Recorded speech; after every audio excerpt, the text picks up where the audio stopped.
You, John Fitzgerald Kennedy, do solemnly swear. I, John Fitzgerald Kennedy, do solemnly swear.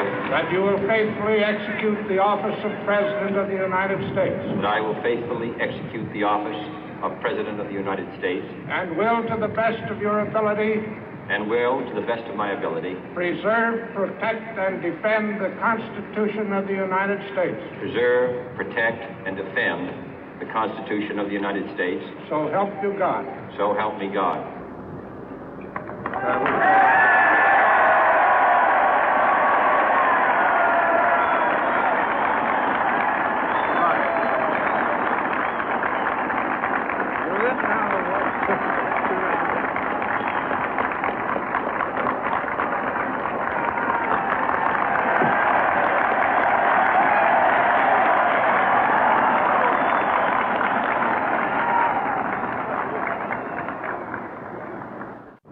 Vice President Johnson, Mr. Speaker, Mr. Chief Justice, President Eisenhower, Vice President Nixon, President Truman, Reverend clergy, fellow citizens.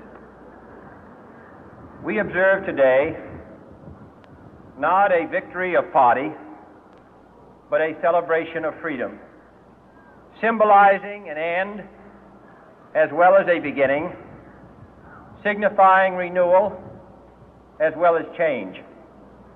For I have sworn before you and Almighty God the same solemn oath our forebears prescribed nearly a century and 3/4 ago. The world is very different now, for man holds in his mortal hands the power to abolish all forms of human poverty and all forms of human life. And yet the same revolutionary beliefs for which our forebears fought are still at issue around the globe. The belief that the rights of man come not from the generosity of the state, but from the hand of God. We dare not forget today that we are the heirs of that first revolution. Let the word go forth from this time and place to friend and foe alike that the torch has been passed to a new generation of Americans born in this century, tempered by war, disciplined by a hard and bitter peace, proud of our ancient heritage, and unwilling to witness or permit the slow undoing of those human rights to which this nation has always been committed and to which we are committed today at home and around the world.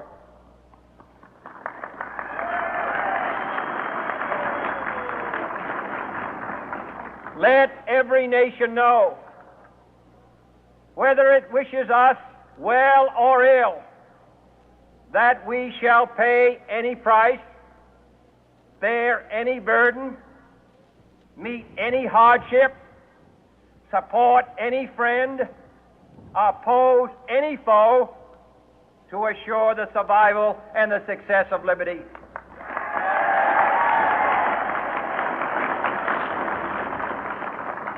This much we pledge and more. To those old allies whose cultural and spiritual origins we share, we pledge the loyalty of faithful friends.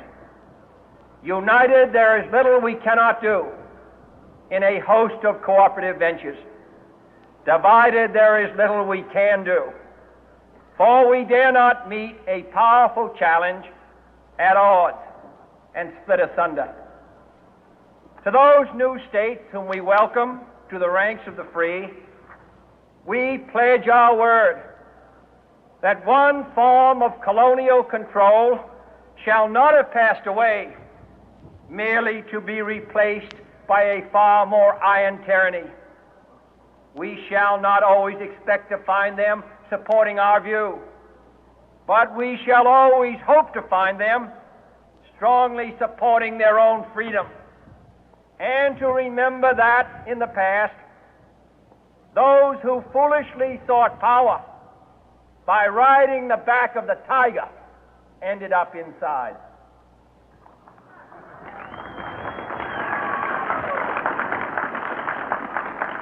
To those people in the huts and villages of half the globe struggling to break the bonds of mass misery, we pledge our best efforts to help them help themselves for whatever period is required, not because the communists may be doing it, not because we seek their votes, but because it is right. If a free society cannot help the many who are poor, it cannot save the few who are rich.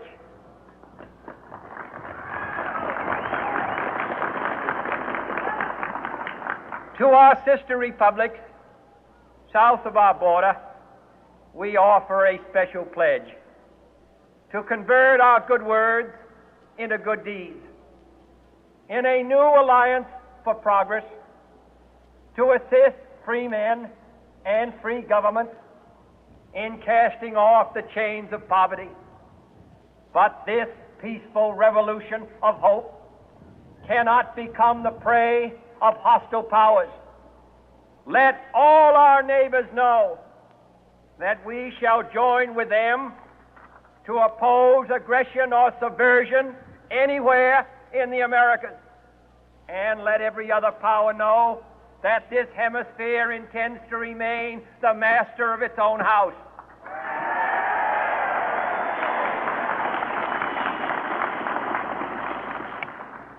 To that world assembly of sovereign states, the United Nations, our last best hope, in an age where the instruments of war have far outpaced the instruments of peace, we renew our pledge of support to prevent it from becoming merely a forum for invective, to strengthen its shield of the new and the weak, and to enlarge the area in which its writ may run.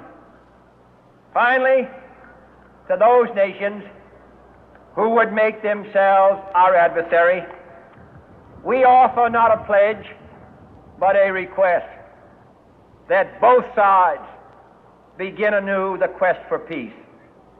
Before the dark powers of destruction, unleashed by science, engulf all humanity in planned or accidental self-destruction, we dare not tempt them with weakness, for only when our arms are sufficient beyond doubt can we be certain beyond doubt that they will never be employed.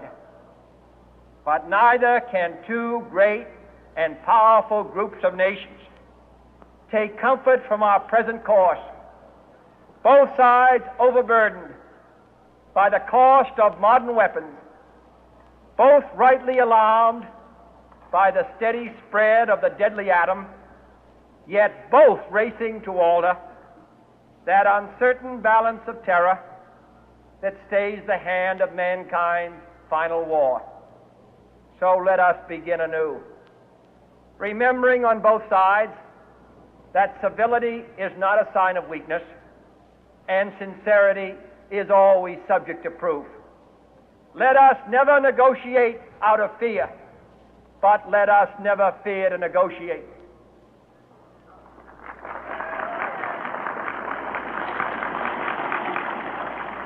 Let both sides explore what problems unite us, instead of belaboring those problems which divide us. Let both sides, for the first time, formulate serious and precise proposals for the inspection and control of arms, and bring the absolute power to destroy other nations under the absolute control of all nations.